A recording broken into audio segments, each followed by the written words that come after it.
Good morning. I was muted. I don't know how that happened. We're so happy to have you here. This is the last of our 7 webinars this year. If you've not been able to attend any of them, please go back to our website at www.okcirc.org and look through some that you might be missing.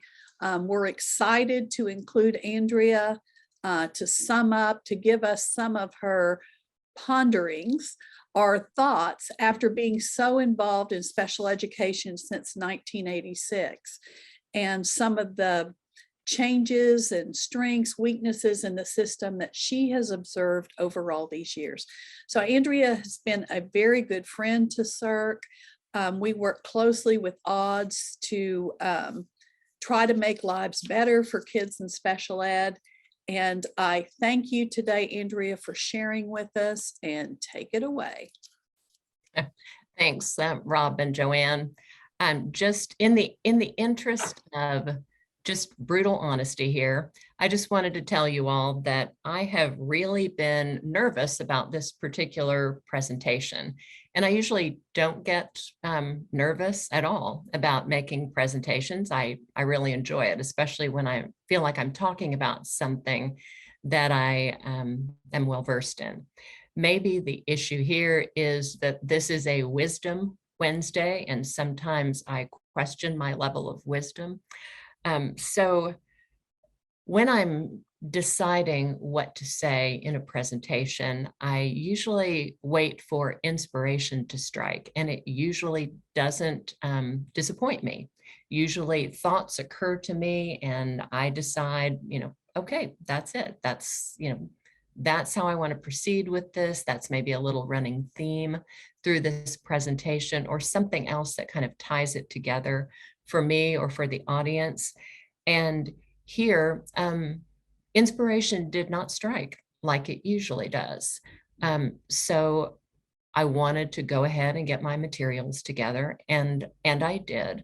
And as I wrote them, I didn't have any trouble thinking about what I wanted to, kind of the outline that I wanted to follow.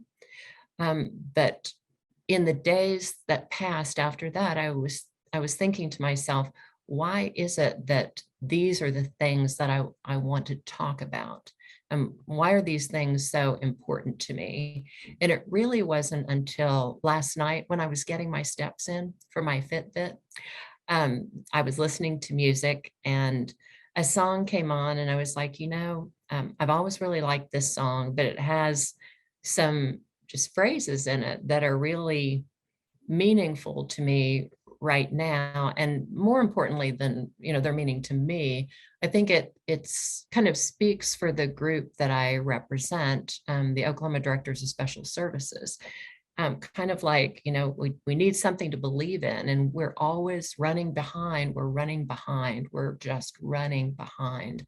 And them, of course, much more than me, because their responsibilities are so much more diverse than mine are. So what I really wound up, I came to this conclusion. I'm really not here imparting wisdom to you. I'm really here seeking to be understood, I think. And I'm seeking understanding on behalf of those who are doing the job of the Director of Special Services, whether they're a person who is doing that job as their full-time gig in a district, or whether they're a teacher who has an extra duty assignment that includes some or all of the responsibilities of a Director of Special Services. I think it's important for them now to be understood in the time that we're in. So one of the things that I'm really looking for on their behalf is kind of the gift of support from other stakeholders in special education, whether you're people who work in schools or fulfilling any other sort of role that surrounds students with disabilities and special education services in schools, because it's a time of when understanding and support is greatly needed.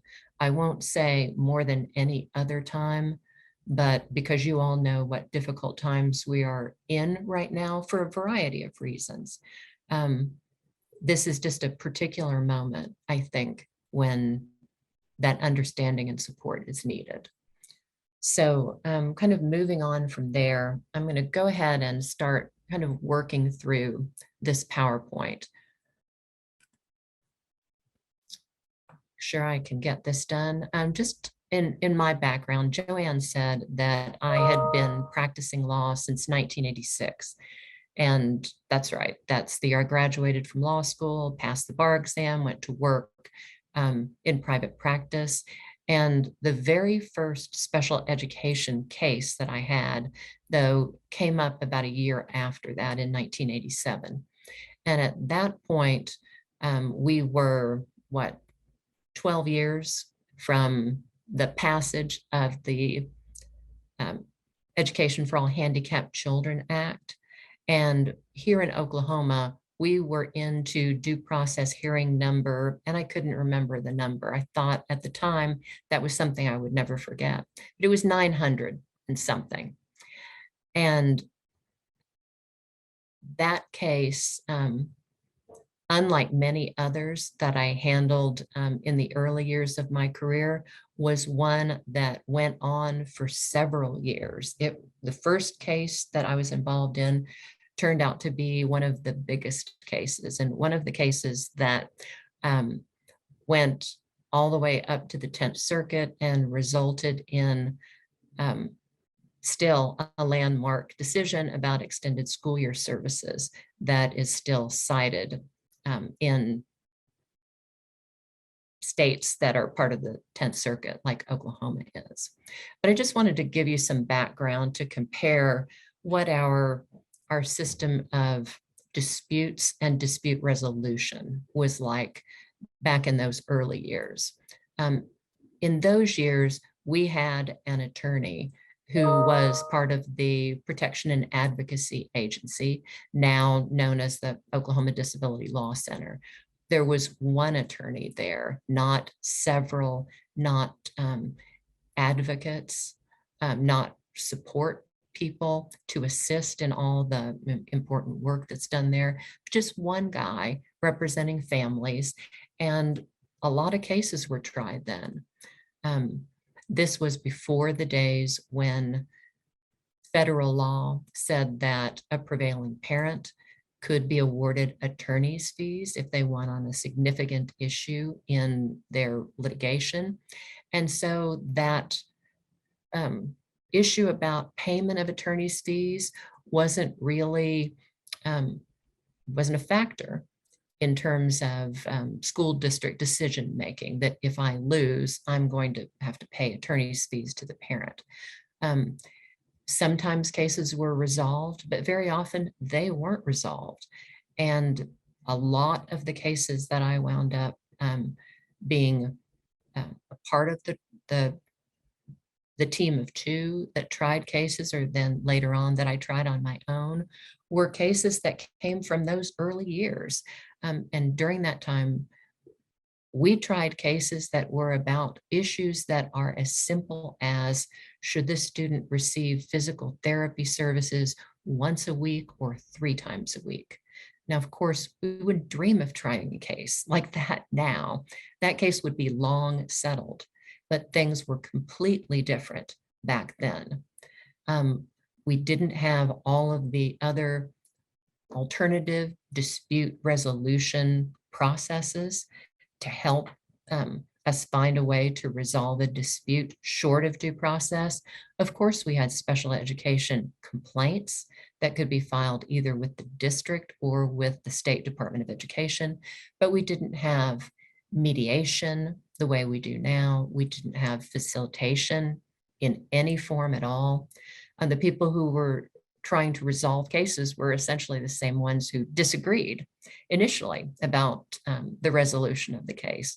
So when they came back together and said, has anything changed? Not on my side, not on my side. Okay, let's go to due process. And the stakes didn't seem so high. You know, now in hindsight, of course, I see it a lot differently. Money wasn't the only stake, but it might have been viewed as the big stake, as opposed to, gosh, what is this doing to our relationship between school and family? Is this something that we're going to be able to get through, whoever wins or loses? What does this mean for our communication and our trust as we move forward? But again, that's one of those things in those early years that was not a particular consideration. And now we wouldn't dream of deciding what to do in a case without considering the impact on relationship between the parties. So that's one of the major things that's different. So what changed at that point? What was it that was present and then suddenly wasn't, or vice versa? What wasn't present and then was, that led to a change in cases that were being filed? I'll tell you, from the school's perspective, a lot of that was Congress's decision to pass the provisions of the IDEA that required the payment of attorney's fees to prevailing parents. That is, if they prevailed on some significant issue in the litigation. And to me, that was a big factor. When you're thinking about school district funds, when you're thinking about this is the public's money that we're spending, and the fact that once you turn the decision in a case over to an independent third party, your hearing officer or appeal officer or a judge, then you don't have a role anymore in what the outcome of that case is going to be. And so gradually, we really became invested on the school side in saying, you know what, we really need to think about these decisions. Again, the relationship stuff over to the side, but we really began to think of them more as business decisions about spending that taxpayer money, that the emphasis on relationship and what that did to the relationship really didn't come about until further down the road. So this is something that happened in pieces, as different things changed in the system, as different opportunities arose. Obviously, once we saw what the Special Education Resolution Center could do, that's been a huge factor in introducing some things that really weren't considered to a great extent in deciding what to do with cases before that time. When we started talking about how parents and schools communicate, how they make decisions, the importance of relationships, at that point, I really began to see, and schools really began to see, with the advice of their attorneys, that there's so much more here that we need to focus on, not just the dollars that we're talking about, but also about what we need to do with this dispute so that we can go forward in the best interest of the student, the family, and everybody else who's involved in this situation. That's kind of the litigation side of things. The advent of all of these alternative dispute resolution procedures has been great for special education, and for resolving disputes. Without that having happened in Oklahoma, I'm not sure what we'd be doing. Maybe we would be a state that had a much higher number of cases tried. And I have to think, just based on my own experience handling cases, especially trying cases, that that's not helpful to the relationship. It doesn't build the relationship. And we're much better off now than we were then. The changes in special education, I think, although I don't know who's on this call, I imagine it's something that you're all well aware of. Even in 1987, when I handled my first case, and began to be a special education attorney for districts. The issues that we were addressing were far different. The requirements for transition weren't in the law. The requirements for IEPs were much less rigorous. The IEP form that we used was a front and a back. The parents' rights, again, just teeny tiny type on a couple of pieces of paper. And we didn't have the complex issues that we have right now.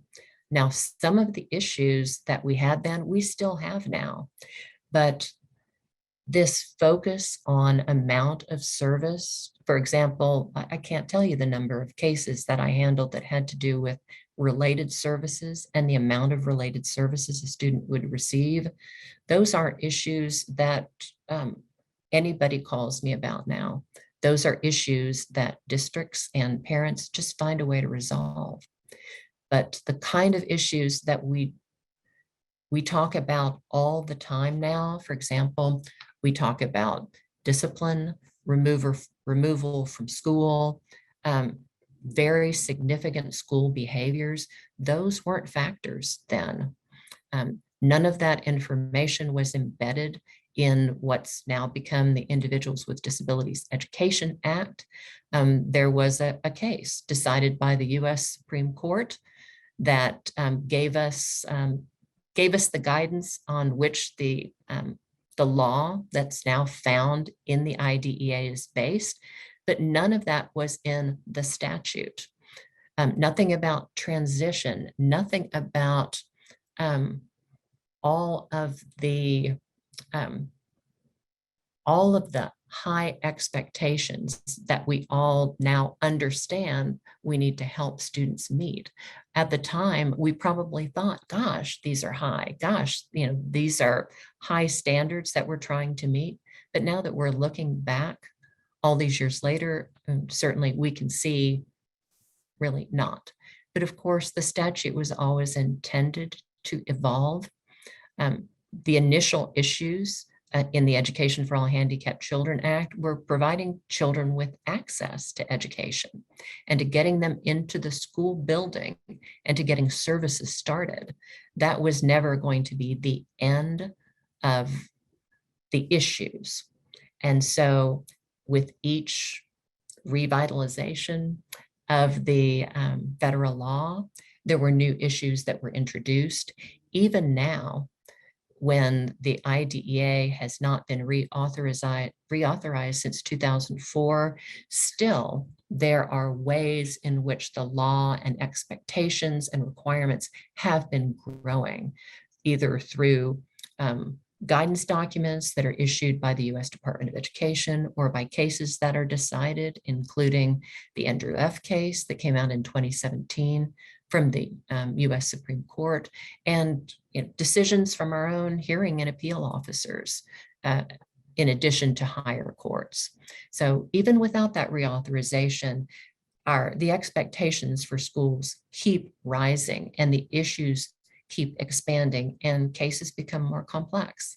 And the types of cases that we started with in 1987, really it's nothing like the complexity of the cases that we have now. Those cases were often things that people prepared on the fly, in all honesty. And now the cases that are tried are just like mini trials. The amount of preparation, at least the kind of preparation that I was doing before I left private practice in 2011, the in-depth interviews, the huge amounts of records that we reviewed, the evidentiary issues that we had to deal with, subpoenaing records, sometimes taking depositions. It's just like a case that one would try in court. And sometimes I think, surely that wasn't what Congress had in mind, was it? But of course, they knew that they needed a process that would protect important rights. So the process has grown because the underlying issues have grown. And you know, often there are attorneys on both sides. Hearing officers are more sophisticated. They're looking for more information than they were looking for before. And so I don't think, looking at it now, the system is nothing like it was then, except we had hearing officers and we exchanged information prior to the hearing. But to look at the process and watch how it unfolds in front of a hearing officer is very different than it was in 1987. So that's something that I've been able to observe. And honestly, as a litigator, I don't miss it. Never my favorite thing. And I admire those who have the personality and the drive to do that on both sides. If that's what the system demands, then that's what the parties should have representing their interest when they're asking for decisions in important matters like this. Andrea? Yes. There was a comment that the slides, you're not moving through the slides. So I think you are on slide 2.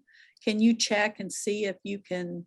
I will absolutely do that. And Thank you. I didn't move my slides but once through that whole thing. So I will definitely Okay. try again. Okay. Okay, let's see here.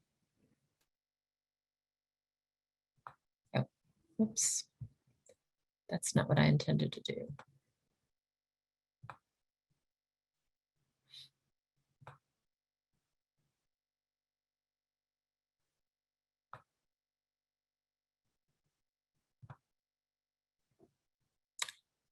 Are you all still seeing my first slide? Yes. Okay, let me see if it's going to You change go now. over to the left-hand side and just scroll it down, or? Can you see the second slide now? Yes. Yeah. Okay. Okay. Okay. Thank you. I just wanted to tell you then something about the Oklahoma Directors of Special Services, because I think they've had a great history prior to the time that they became involved with COSA, which is their umbrella organization. The Oklahoma Directors of Special Services group was actually started back in 1979 when school districts were getting ready to implement the requirements of the Education for All Handicapped Children Act. They were hiring folks to serve as their special education directors. And there were lots of people who were just trying to figure out what in the world was going on. So they developed a state organization. And in addition, they developed some regional groups like the Tulsa Area Directors of Special Services, which still exists, and the Metro Oklahoma Directors that we call Metro Odds now. And the people that started that group were very dedicated to its success because they knew that individually, none of them were going to be able to do what they needed to do for their districts and for their students. They needed to share information because at the same time they were trying to figure things out, so was the state trying to figure out what its role was going to be, because it had responsibility for making sure that all these local education agencies were doing their thing. And they all worked together very closely and developed some really deep relationships. And odds continued that way until 2011. And even at that time, in that many years down the road after it had been founded, it was purely a volunteer organization. They had participants who were dedicated enough to what they were doing that they kept it running, and they would organize 3 conferences a year and provide information to one another through whatever means they had. And remember, a lot of this was way before we had all the means of communication that we have right now. But in 2011, some of the folks in odds said, you know, this might be the time when we need to have additional help running and growing the organization. And they approached COSA, which is the Cooperative Council for Oklahoma School Administration. That was already the umbrella organization for superintendents and for some principals groups. And there was discussion about whether or not there would be a place for odds underneath that COSA umbrella. And the decision was made at that point that, yes, that was going to be a good fit. And that was at the same time that I decided that I needed to make a change as well. And odds and I went together to COSA, both making that switch on July the 1st of 2011.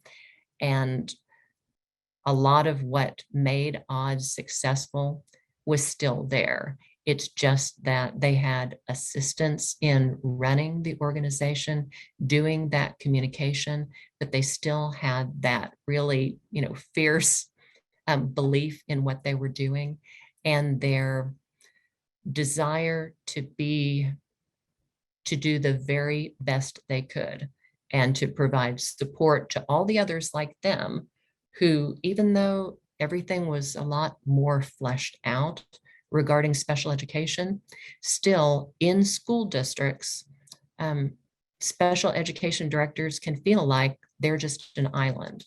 They're not necessarily part of the administration group, yet they have some additional responsibilities that may separate them from the other teachers, or because we have a lot of very rural districts in Oklahoma, maybe they're the only special education teacher. And even at that time, among teachers, between those who are general education teachers and special education teachers, there wasn't necessarily a lot of coordination or collaboration. So if you're in a group of one special ed teacher or two, you can really feel like, who are my people? And if I need help figuring out what to do, who am I supposed to go to? And the directors today that are part of odds, and there still are lots of folks who are doing special education director as their only job, they still want to show all of the other directors, whatever their position is in their district, that there's a community of support available to them through this organization. So I wanted to get into what the purposes were of odds, and I've really been thinking about these issues a lot recently because of the pandemic. When we got into that emergency situation, people they did the best that they could.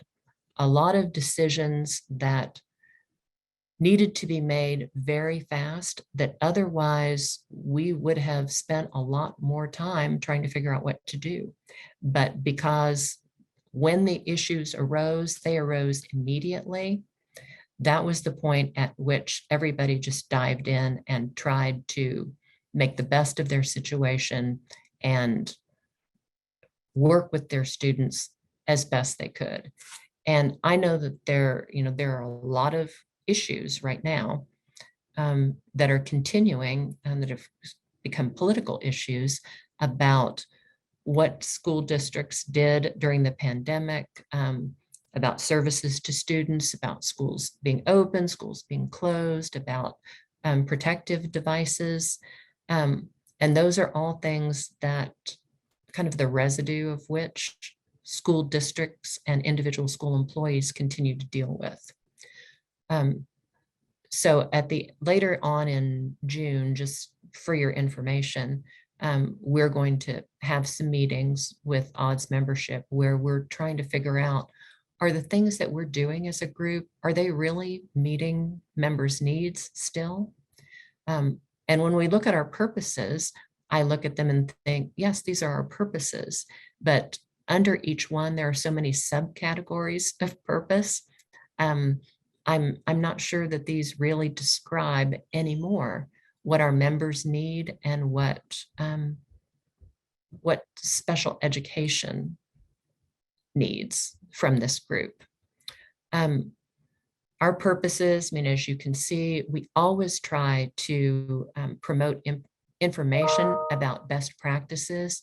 I really feel that some things that the State Department of education, the special education services section are doing right now are going to be really helpful with this.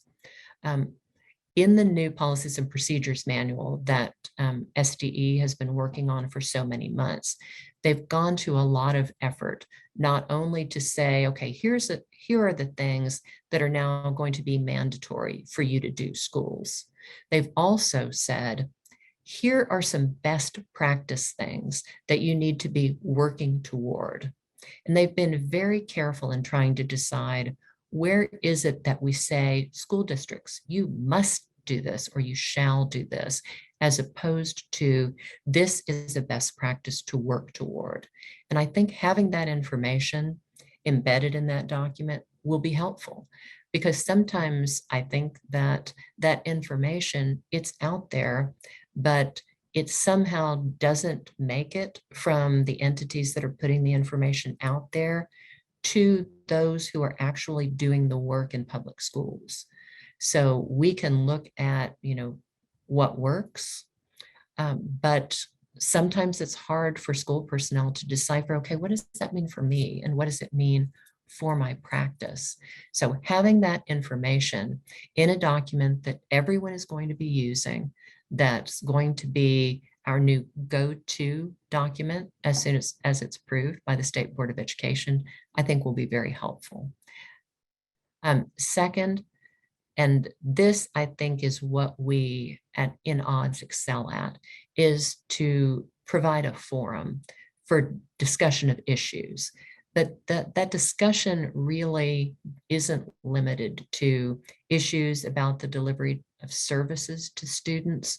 It's become so much broader than that. And I wanted to tell you about a survey that I read about just today, because it was in every day, or most every day, I get the daily newsletter from the District Administration magazine, and it has all sorts of interesting information in it. It's not special education related necessarily, but it's interesting on all levels for those who are in general and special education administration. And they were reporting the results today of a Gallup poll that was done back in February. And it was a poll that involved 12,000 full-time employees. And of that 12,000, there were 1,200 educators. And the results of that were that teachers are the most burned out professionals in the US. And nearly half of school workers reported feeling always or very often burned out at work. That's the highest rate among all professionals in the US. The pollsters concluded that burnout gap between teachers and university personnel who came right under teachers in their burnout results, and then all other professionals, resulted from new challenges that were coming from the pandemic. And they kind of summarized this as that cycle of school openings and closings that made it so difficult to know what to do, and that kind of overriding concern about safety and health issues, parent and community member frustrations with school pandemic responses, and also the increasing problems that students had with social emotional issues. It was reported that female teachers were even more affected at a rate of 55% compared to their male colleagues at a level of 44%. And there were some additional things that the pollsters concluded, and they said, look, there are a growing number of states, and we know this very well, that are navigating, and these are their words, not mine, complicated political environments related to K-12 curriculum. And educators are experiencing the impact of that in conversations and interactions with parents and family. So when it comes to providing a forum, we're in talking about this poll, we're not talking just about special educators, but we're talking about educators, K-12 as a whole. But I think it's fair to say that special educators would be right in there with general educators. And what I have found is that people need to talk. They need to talk about all sorts of things and not just about the delivery of services. When we talk within odds about providing a community of support, a lot of that is just giving people the ability to talk about the things that they're having trouble with. And that might be, I don't know what to do. I, I, I don't know that much about special education. How can I learn? Help me. It might be that there's a gap between what that director feels is appropriate to do and what other administrators in the district feel like it's appropriate to do. It might be hiring issues that we're going to talk about later. It can just be venting. And I think maybe one of the most valuable things that I've been able to do, it has nothing to do with, knowing what the law is or having a long career.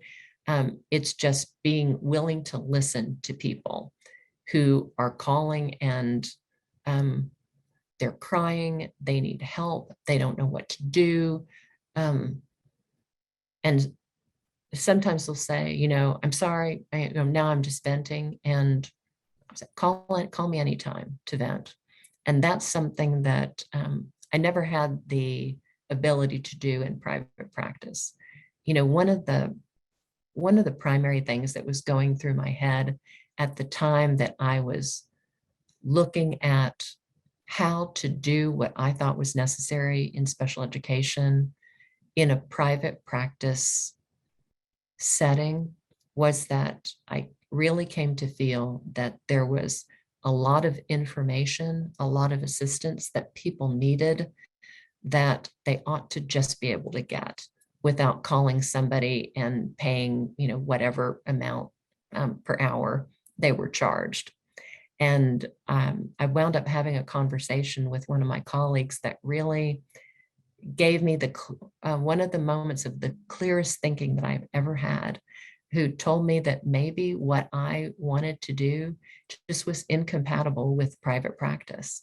And at that moment, that was just a moment of, talk about a moment of inspiration. That was right.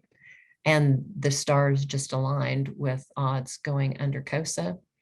And I think that's true. I feel like there's a lot of information that lots of people involved in special education need, not just parents, not just others who are supporting families and supporting schools, but there's a lot that school people need. Yes, they can contact the State Department of Education, they can contact other agencies, they can contact their private attorneys, but I really feel like the ability to just call a person who has some knowledge, and I'll put myself in that category, and I'm going to put Joanne in a greater category and say, Joanne has a lot of knowledge, plus she's been on both sides of this, working with parents, representing parents when she was in private practice, and now having seen both sides of the issues in her 15, now maybe 15 plus years with CERC, that those are the kind of resources that school personnel also need. And those who are not in schools may think, gosh, school folks are loaded with information. And it's certainly true that lots of information is available. Sometimes the issue is that there's not the time and there's not the ability to decipher what it means. I think there's a very big difference between reading the IDEA provisions about discipline and somebody saying, okay, let me walk you through this. Here's exactly how this works. Don't worry about that part. That part's not relevant to what you're talking about. A lot of times, when I was a young lawyer or an old lawyer dealing with new information, it takes a long time to understand and put that into practice. So the fact that people might have a lot of information at their disposal doesn't mean that they understand or can work with it. There are lots of people who can tell you what the law is, but unless you can actually apply it to facts, it's not helping you very much. And so that's what people in schools need. That's what people not in schools need, but who are working in special education. Everybody needs that. And that's one of the things that a forum can do when it puts those younger, less experienced folks in contact with people who've been doing this a long time. There are many aspects to that purpose behind odds, and I think that's something that we do very well. We see new dimensions of it as a result of the pandemic, I think, but it's one of the things that a group of folks who value community do well.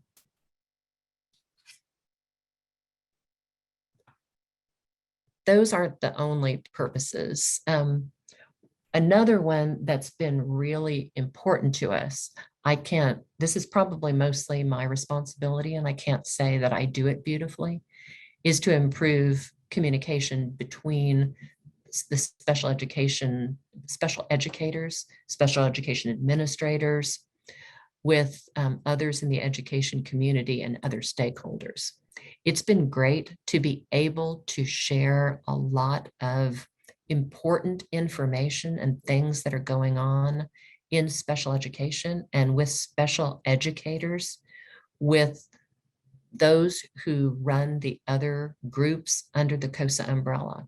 So to be able to share directly with superintendents and elementary, middle level, secondary principals, that's great to do. The other thing that we've really tried to do, but not on a uniform basis, is to make sure that we are trying to develop relationships with other stakeholders, like the Oklahoma Parent Center, like CIRC, the Oklahoma Autism Center, Oklahoma Able Tech, but there are many more organizations. And that needs to continue, because there's one thing that I'm going to bring up later, I'll just kind of hint at that right now, is that I think that there are some things that we could collectively do that would benefit all of us.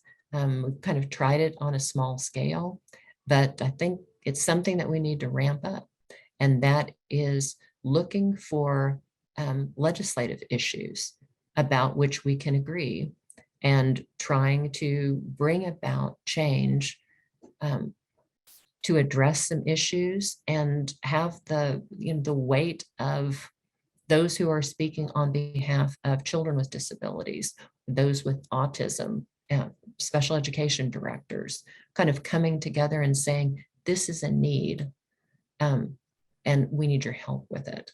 And that's really not something that we do much of.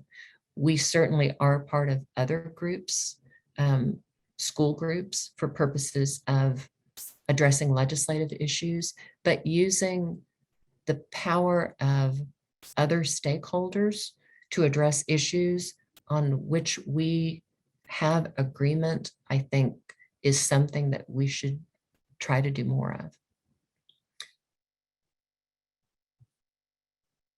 I just wanted to touch on some of my personal goals for odds, because they're not, some of them are the same as why odds exists, and some of them are just things that I think are important. And the very first one, this has been on the list ever since I came to COSA in 2011, is to try to address the situation where it seems that decisions are made on a state level, on an agency level, at a district level, at a school level, that are intended for all students. But when we talk about, okay, how will this work for children with disabilities, some of those issues have to be inserted later because they weren't part of that initial plan. And the intent of this goal is to say, okay, wait a minute, before we get too far here, let's think about how this is going to work for children with disabilities as well, because they shouldn't have to wait for somebody else to come in later and tinker with this and say, okay, here's what we've come up with for you. Let's make those decisions on the front end, because that's going to be a lot better for everybody. So that's a goal. That's a work in progress. I really do think that the State Department of Education, special education section is, it's zooming along really well. And they have really undertaken a lot of issues within the department. They clearly are collaborating with others.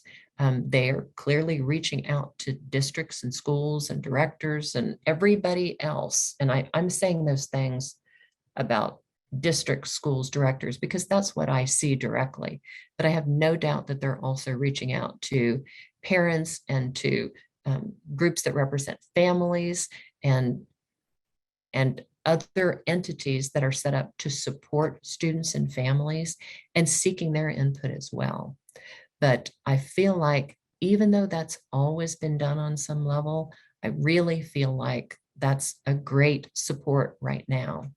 And this is really a moment in time when the State Department is paying such close attention to what stakeholders are saying and taking that into account. And I think the Policies and Procedures Manual is good evidence of that. One of my major goals also is the third bullet on this page, and that's to make sure that I'm always providing information that's useful, it's accurate, it helps people understand what they're supposed to do. And part of the things that we're doing to fulfill that, something that wasn't our idea, but it's been great. It's really grown on me over time, is in working with Project Echo through OSU. That's a great system of getting information out to those who might not otherwise get it. And we have tried to dig into issues, big and small, common and then not so common, and to talk about them maybe from a legal perspective, but then also to get practitioners to come in and say, here's how we do it in our district. I'm a big district. Then we have a little district come in. Here's how this can be done in a smaller district. And we've tried to pick up themes and bring those out so we're not doing a one time and done discussion of a topic. Because if there's one thing that I feel like is smacking me in the face right now, it's that people need ongoing educational and coaching opportunities, that having opportunities where we present a great presenter and then everybody goes home all fired up, that's not going to take us anywhere. And we need to have things where there is follow through, follow through, follow through. That's not just for the State Department of Education, that's for us as well. And to the extent that we already have forums in which we can do that, that's great. To the extent that we need to create other forums and other ways of getting that done, then that's on us. We need to get that done. And it's just part of what has changed in the system. One other thing that I wanted to put in the mix that I touched on earlier is kind of understanding the impact of political considerations, which was not a factor when I first started practicing law, not when I first started getting into special education. It has become a factor at different times as certain issues relating to special education have been things that certain legislators have gotten behind. I think it's absolutely fair to say that in Oklahoma, as in many other states, our state legislators are very interested in, and I say education issues, I'm going to also say public education issues. And we had a very active session this year with lots of bills that became law that aren't special education bills, but they have consequences for special education. And all in all, they make me think about, and what is public education in Oklahoma? Where, and when I think about public education, I think of the important part that special education plays in that, because of the requirements of the Individuals with Disabilities Education Act that don't apply to private schools. And I watch with interest different things that are coming down the road and wondering, okay, what does this mean? What does this mean? And I'm not delving into those things. I'm just always, it's part of my thought process about, so what does this mean for students with disabilities? How do we plan to do this? How does this impact how we go forward with something else that may seem not to be directly related, but now we can see the link? So those political issues in private practice, not a consideration. Now, very much a consideration, because we work with folks who need to plan policy, procedure, train, and they need lots of advanced time to make decisions about how to go forward. Because as you all know, change is not something that comes easily. It doesn't come easily anywhere, I don't think. And it doesn't come easy in small organizations or in big ones. And for all of these things that are going to require folks to take on a new task, implement a new process, all of them need considerable advance time to put those things in place before one can expect compliance. Okay, I wanted to move on to some things that are very challenging for special and general education folks. And I know you all are well aware of these. The first one is hiring and retaining staff. That applies not only to special education teachers and paraprofessionals, but to bus drivers and related service personnel. And I've had more than one conversation, many conversations with school leaders asking, so what happens if I can't provide these services because I can't find someone? I talked to a superintendent yesterday who needed, who had some part-time speech language folks, approached them and said, look, our other person has retired. Would you be willing to take on more? The answer, no. And if you try to make me do that, I can go down the road and get another position. Absolutely true. They needed another special education teacher as well, and have been advertising for that position since early May, no applicants at all. And the superintendent said, we have a couple of folks who are teaching in the general education area, but they're certified in special education. So I went to them and said, would you consider an assignment in a special education setting? How about if we'll guarantee you we'll keep this position posted at the end of a year? We will not, assign you to this again. And the answer was no, we're not going to do that. And if you try to require us to do that, then we can easily, again, we can go down the road and get a job somewhere else, but we're not going to do that anymore. The expectations, it's more than we can do. We might be able to help you with a few IEPs if you need that, but no, we're not going to take on all of the responsibilities of a special educator. And that's a tough one. The superintendent there had tried a lot of things. I had no good options to suggest to him when it came to filling his special ed positions, other than reminding him that it was possible, even if undesirable, to place a long-term sub in a position like that.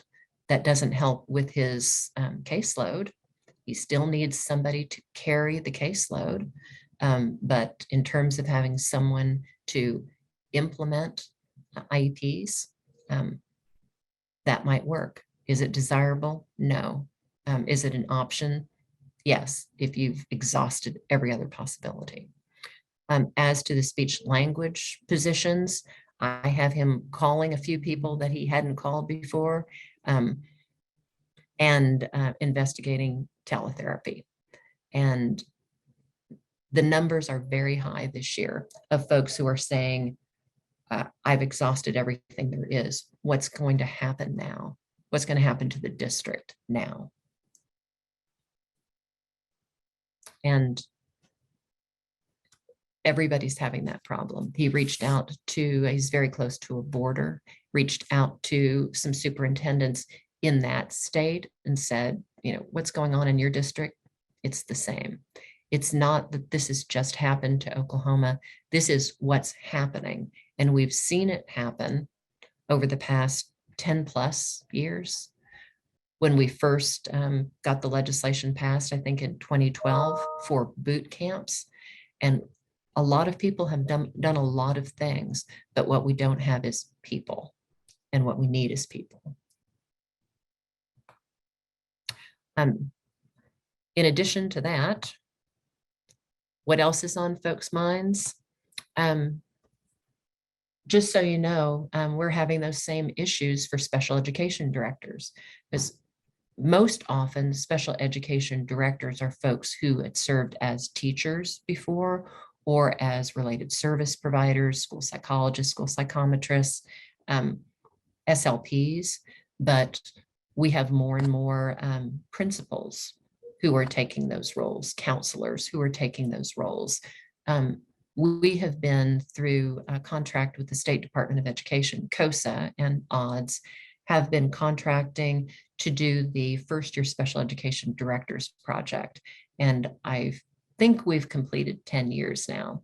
And over that time, we've had about 50, an average of 50 per year, although there have been probably more years than that when we've gone over. In fact, last year, we had 67 first-year directors participating. There are some districts that I could go back in the list and see that their district name has been on there 3 or 4 times for turnover in directors. Those inevitably, the fact that we don't have enough special education teachers is inevitably affecting those who are serving as special education directors as well. And so we really can't any longer just kind of talk to the big middle of folks. When we talk about special education, we really have to do a lot of reminding people about basic special education concepts that they might not be familiar with, and really urging them to make sure that they take advantage of all sorts of other training that other, like State Department of Education, that CERC does, that AbleTech does, Oklahoma Autism Center, all sorts of entities do that will fill in some of those gaps of knowledge. But it's tough when you have folks who don't have all of that background, who are fulfilling a role, and not just the financial aspect of it, take that out and say, okay, that's the superintendent's role. But what about the reporting? And what about being a source for other teachers in the district or for other administrators? And can those people fulfill those roles? And we try to surround them with that community of support, but the issues that we're having with teachers, the shortages of teachers, are also affecting those who are in administrative positions, at least in special education administration.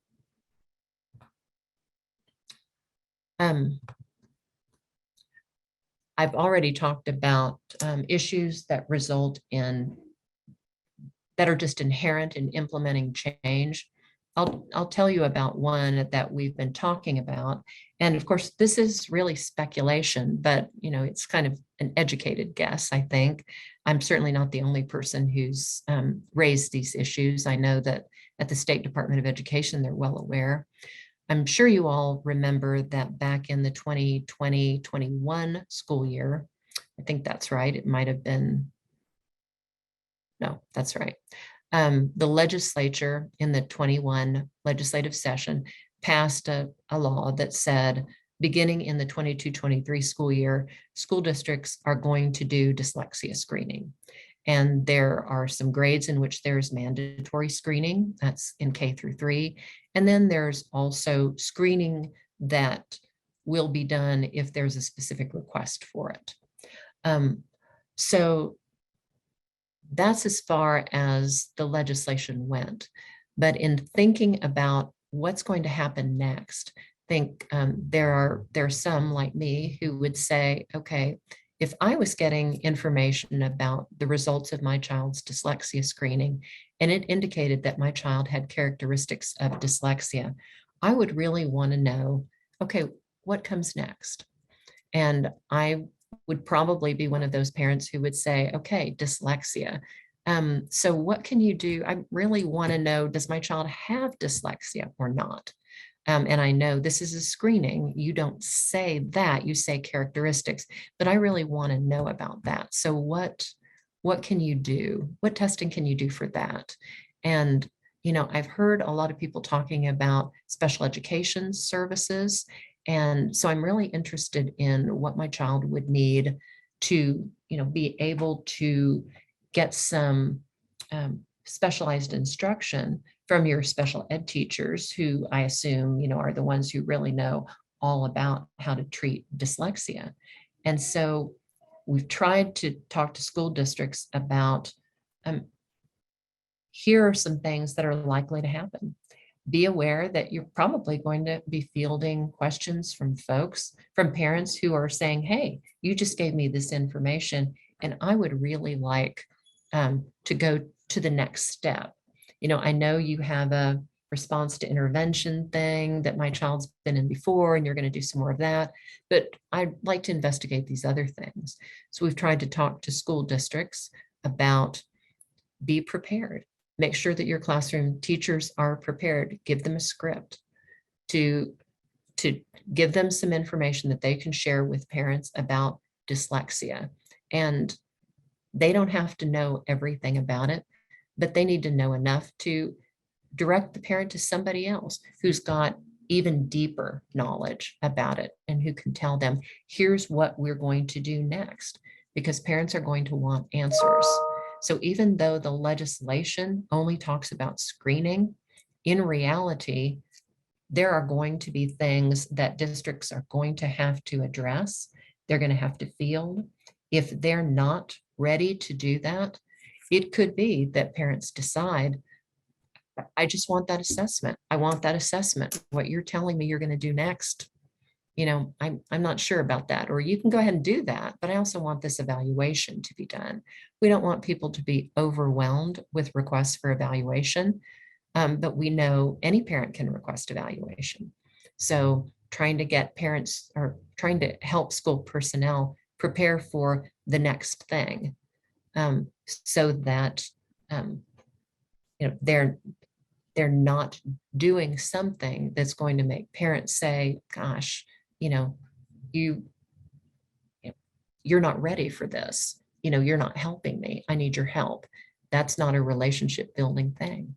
So it's just one of the things, like the new PNP coming out, where we look at that and say, when something like that is, something big is coming, or even something that seems small, even those small things require action. And to put those things into action takes time and a plan and training and preparation. And we're always getting those new things.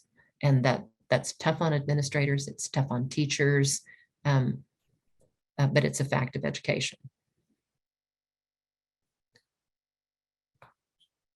One other thing that's a big issue is dealing with student mental and behavioral health issues. Most of the calls I get are calls from administrators who are saying, let me describe to you what happened today, and it's an act of physical aggression, it's threats of harm, or a series of those things. And they don't want me to explain the law to them. They want me to explain what to do. And so I'm really glad to see all of the different options that are available through the State Department of Education offering more training, OSU, the Bridge Group through OSU Medical and OSU School Psychology Program offering some in-depth training. All of those things are so necessary. One of the things that we do every year is to say, we have legislative priorities for odds, but we also have administrative priorities. They're the things that we go to the State Department of Education with, and we say to the special ed section folks, here's a list of things that our members are saying they really need. Like they absolutely need that basic behavior training, but they also need behavior training that's aimed at folks who are higher up. They need more coaching available to them. They've got to have that, because when they go to a one-time training, or I have one here, then I've got another one here, then I've got another one here, but there's no practice. I don't have a group to work with. There's no ongoing relationship. Then my ability to do that in any meaningful way can't continue, and I can't develop capacity, which is what I need to do. We can't continue to have situations where we've got one really great teacher who can do this, but when they decide to go down the road or to retire or something, then we don't have it anymore. We've got to have more ways to build capacity. And we've got to put our effort there. That's what schools have just got to have, whatever the appropriate way is to get that done. So on our needs and wants, what do we need? People. I put just kidding sort of on that, because we're into that grow your own thing, but people are needed now, and they will certainly be needed in the future. But I also wonder what's going to happen to school districts, what's going to happen to school district programs when they can't fulfill the needs of students. Are we back to co-oping? What are we doing? Are we paying for IEP service agreements with other districts? What about those districts who are too far to make that work? So again, looking for understanding here, looking for support in something that's a real issue. Another thing is we've raised several times through odds that what we need is something like the old regional education service centers, RESCs, used to provide. That's something that used to be part of the State Department of Education, and it just became something that couldn't continue. So even though we don't expect little shops necessarily to set up in different regions of the state with folks who are right there all the time to provide assessments to those who can't otherwise contract with a certified school psychologist, or provide a speech language evaluation, or whatever the need is, help with a functional behavior assessment. There are lots of online options that we would like to see become available. Schools could house potentially programs for a region. So those are things that we're really, to some, they may say, well, gosh, we don't have those RESCs for a reason. Well, we're in another time and place now, and they may have served their time before, but we need what they used to do again.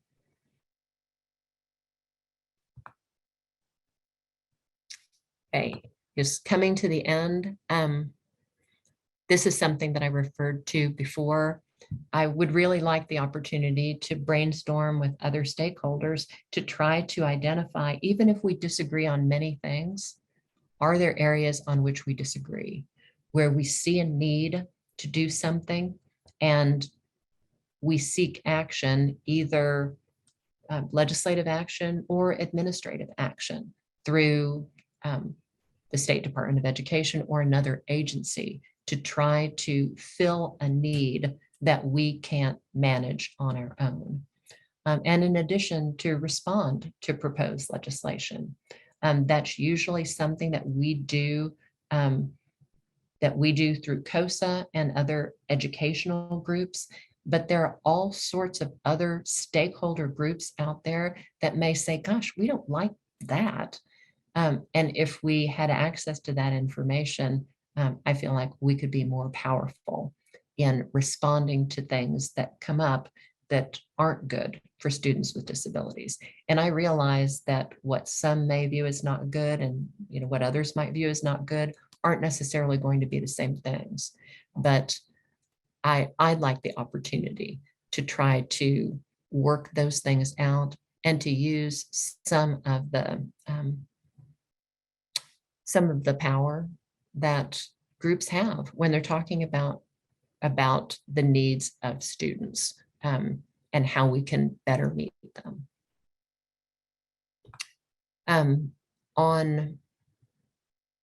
This is my coaching thing here at the end. I'm really looking for more coaching that helps districts develop better MTSS systems and behavior training for the reasons already expressed, that people need somebody to check in with them and make suggestions. And I wish that every school had a BCBA available to it, but they don't. Some districts have developed good relationships with companies that have popped up in their area. They can get training from them, and it's improved the skills of staff. But in terms of having folks available that will help districts with some of the exceptionally difficult behaviors that they're seeing from students now, including from very young children, I think there's no substitute for that from the availability of coaching. And I realize that because of things that the State Department of Education has put in place, we have had some of those opportunities going over several years.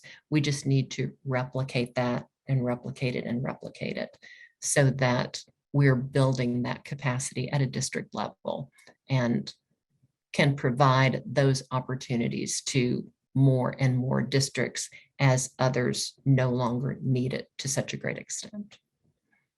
So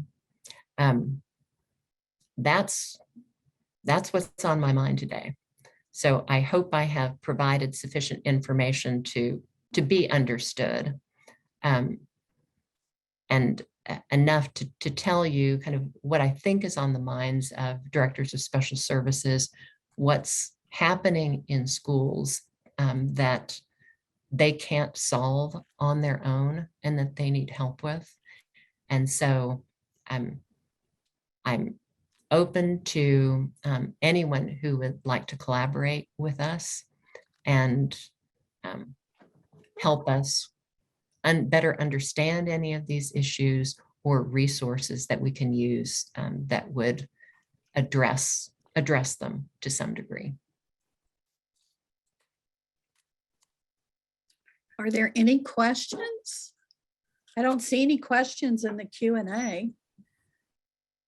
I'll give people a chance to answer some questions. I mean, to write some questions. But Andrea, I just have to say how much I disagree with your not having wisdom. I just feel like, here, I better click my thing on. I feel like you've given just such, you're just always so well-spoken, but I think everything that you've talked about today has really come from your heart. I've known you a long time in different capacities, and I see you as a real proponent at the end of the day for kids with disabilities to try to make things better. And I think you've really highlighted some of the things that we're in a tough time. Things are changing, not just post-COVID, but like you said, the increasing behavior problems. And we need to work together. It's what I keep hearing is a theme from you. Fighting about it doesn't really work, but No. trying to work together to really come up and brainstorm with some issues. And I know that your requests of the State Department have been appreciated. I've seen them respond with programming that I feel like is beginning to address some of the things you say. And I Yes. know when I talk to parents, especially on behavior, I frequently tell them that, behavior was not something teachers were trained about. And I think trying to build capacity when you have basically a state of kind of untrained people, that it is really hard to build that capacity. And I had a call yesterday from Art Sinoja. He's a national trainer, and he was telling me that he's semi-retired, but he was saying that they are seeing the same problems we're having in almost every state. They just cannot find personnel. People are not going into the field. And I think it's important for parents to understand that, other stakeholder groups. And one of the things that I really enjoyed about what you said today are really challenges that schools are really dealing with. And sometimes they don't have answers, but I think they're usually open to them if there's a way that we can help people understand how they might get there. So we do have a question from Janelle. She said, "Thank you, Andrea. What about training time for the budget? Yes, I know SDE does training, but to sit down with another district director and go through it to brainstorm ideas would be so helpful." And she also gave the idea about collaborating with superintendent cohorts and assistant superintendent cohorts, because that's one thing I've seen too. I would just throw in that your special ed directors get it. When we do training and we have special ed directors come, it's kind of like preaching to the choir. It's other people in the educational environment, teachers as well as administrators, who don't always understand how special education impacts, because it's kind of been, we're doing this for education and to improve it, and special ed, you're over here. And so I think bringing that all together helps people understand that we're all in it together. It's all of us together. One thing, Joanne, I didn't mention that I committed to do as my kind of big project for this upcoming school year is to work on some sort of a document where we're going to collaborate with superintendents and with principals to try to provide a resource guide for schools that talks about what are the factors relevant to school districts appropriately addressing the needs of students who make threats of violence, who are, physically aggressive, because certainly schools are very much learning that, that's not a long-term solution to send students home. The student is not going to come back having learned not to do that behavior for the most part, especially if it's part of the student's disability. And so, we're going to develop something that tries to address issues that we hear about all the time about the need for safe schools, but also things that they need to be doing to build their multi-tiered systems of support for addressing behavior, the expectations for doing a functional behavior assessment and behavior intervention plan. And we're not going to be rewriting things that are already written, but we need to, and this is going to be a document that's not all about special ed either, and it's not a statement of the law. It's meant to be a document that tells people, here are some things that are building blocks for your program that go along with reducing the likelihood that you're going to have issues that continue to grow, but also what you do, what some resources are to assist you along the way. And I just wish my list of resources was a lot longer than it is. Yeah, that was great. I do want to take that opportunity, since you mentioned that, to let you know that we have we were at LRP, which is the National Conference on educating students with disabilities. And there was a great speaker there. Her name was Karen Hayes. She is a school district attorney, but she did a presentation on social media, understanding when social media becomes a problem in the school as opposed to being online.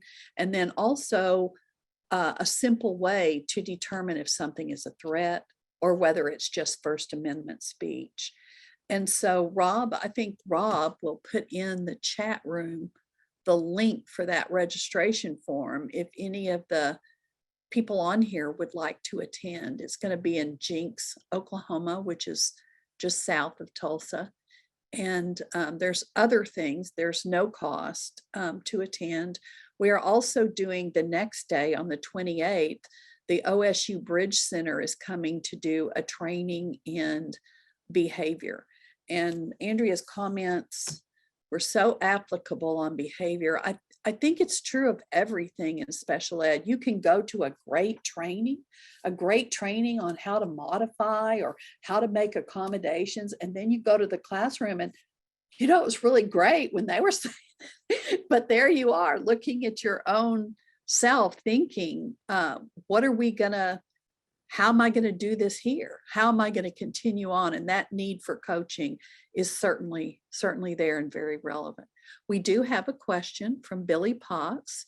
She said, thank you, Andrea. How about reaching out to directly retired personnel as an immediate source to fill in the gaps?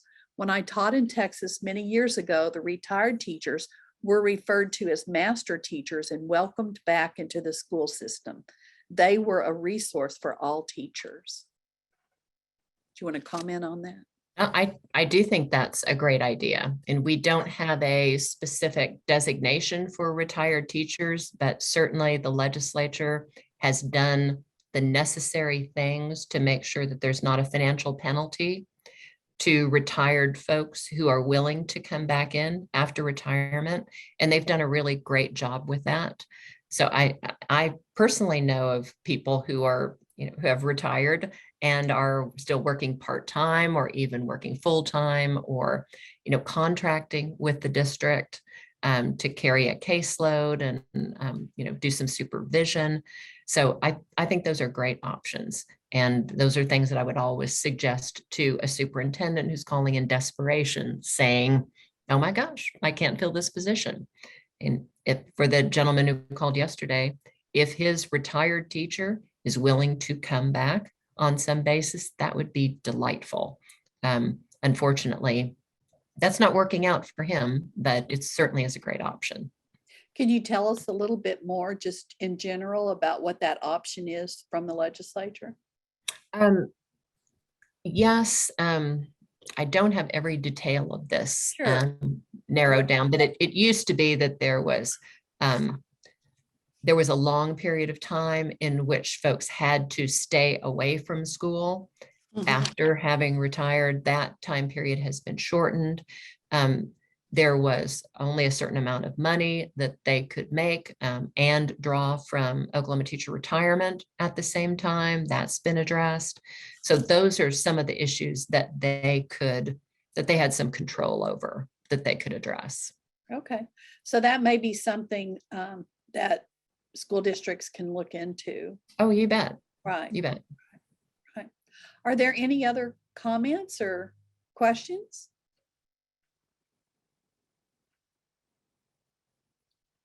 Well, Andrea, I've really enjoyed listening to you. So I think that should be an indicator that you've really given us some insight into what's going on and why special education is a more complicated process than some people might think. And I appreciate it. I disagree with you. I think this was a great deal of wisdom. You've been able to, I won't say how many years, but since 1986, looking at the changes that are going on. And just as an IEP is an ever-changing document, the whole field is changing in education and with students. And it really does require all of us to try and work together so that we can try to figure out how to improve the lives of kids with disabilities and how to provide services. It's getting difficult to even do that sometimes. So Yes. I want to thank you so much and thank everyone for tuning in. We are going to archive this on our website. If you have any interest in, if you came in late or you want to share it with someone, it is really incredible information. So thank you, Andrea. Yeah, thank you all for your kindness. I think my imposter syndrome is just kicking in a little bit today. Okay. Thank you very much.